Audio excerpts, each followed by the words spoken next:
Shocking. One Africa government makes first move against the West.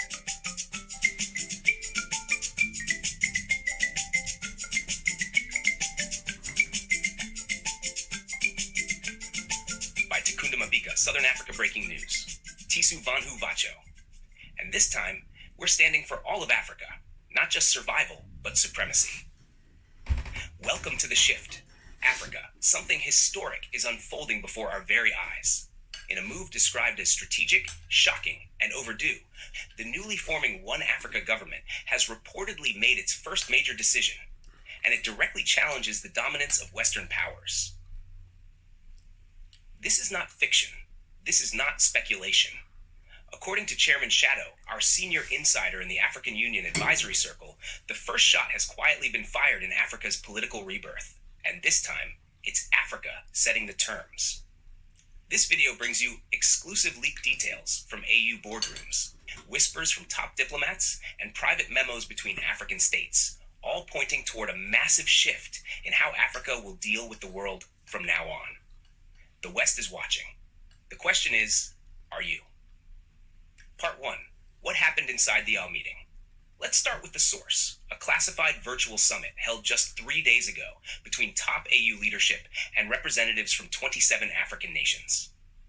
According to our AU insider, Chairman Shadow, this Zoom call was chaired by none other than AU chairperson João Lourenço of Angola, with administrative and policy direction from Mahmoud Ali Yusuf of Djibouti, the current chairperson of the African Union Commission.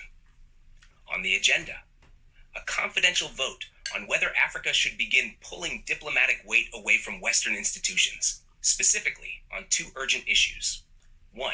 Whether African nations should freeze participation in the next IMF round. 2. Whether to create a new African credit bank designed to rival the World Bank. And here's the kicker. General, 20 out of the 27 countries voted yes. Part 2. Who voted yes and why it matters.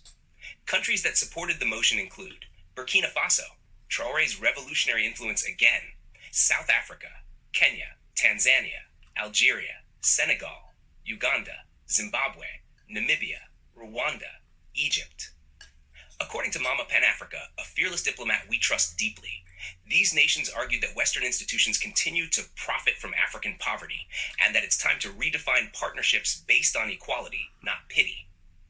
A diplomat from Egypt reportedly said, they give us loans with interest, but never freedom with value. Part 3.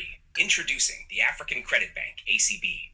The leaked document drafted by the economist of Addis reveals a full economic plan to create a continental lending institution called the African Credit Bank. Key highlights. Headquarters, to be based in Nairobi, with branches in Accra, Addis Ababa, and Lagos. Currency. The bank will lend and operate using a proposed Pan-African digital currency pegged to resource wealth, not USD. Target, to phase out dependency on Western institutions like the IMF and World Bank within 10 years. Key funders, Nigeria, Egypt, Ethiopia, South Africa, and surprise, China has expressed interest in backing it silently. This isn't just symbolism. This is Africa saying, we're ready to finance ourselves. Part 4. What the West thinks. According to Protocol Black, an AU technician who listens to every closed-door audio feed in the Addis server room, the West got the signal, loud and clear.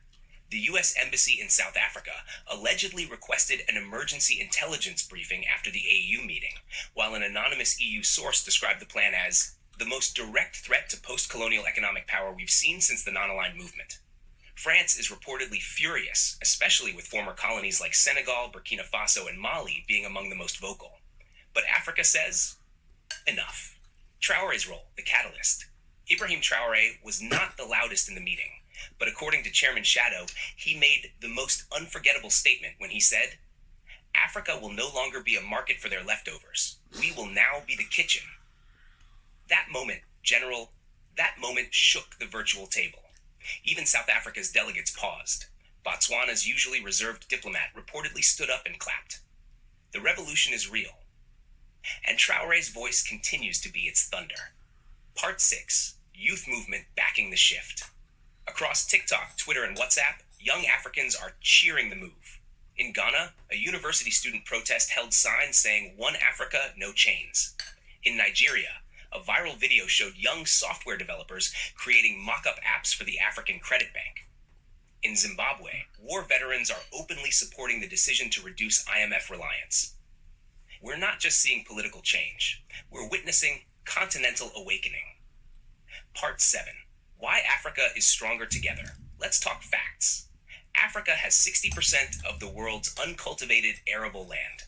Africa controls 90% of global platinum, 70% of coltan, and 40% of gold reserves.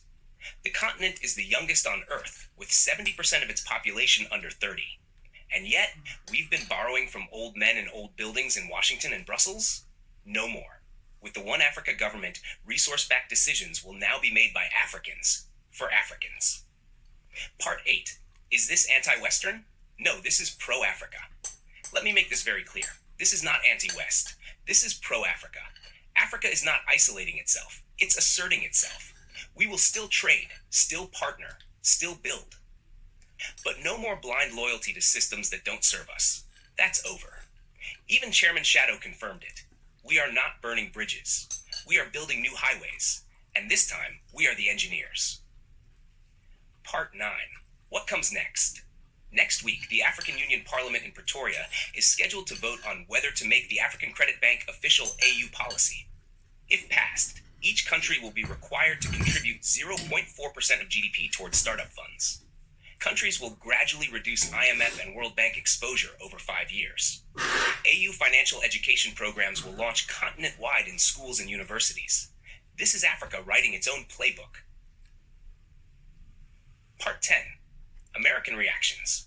We even spoke to some African Americans and Pan-African thinkers in the US. One said, "I've waited my whole life to see Africa stand up like this. I don't care who leads, as long as it's us." Another said, "This gives us hope. Maybe one day we'll come home to a continent that finally owns its future." Part 11. Global media coverage. BBC called it the boldest African maneuver in modern history. Al Jazeera, Africa sends a message the world can't ignore. CNN, silent. Reuters, confused. And African media, on fire. Sabien is here for it. Part 12. The vision that changes everything. Imagine this. A child born today in Africa grows up to study in any country across the continent. Starts a business with access to 1 billion people. No border fees. Gets funding from an African bank. Travels on an African passport. Votes for a rotating president who actually understands their struggle.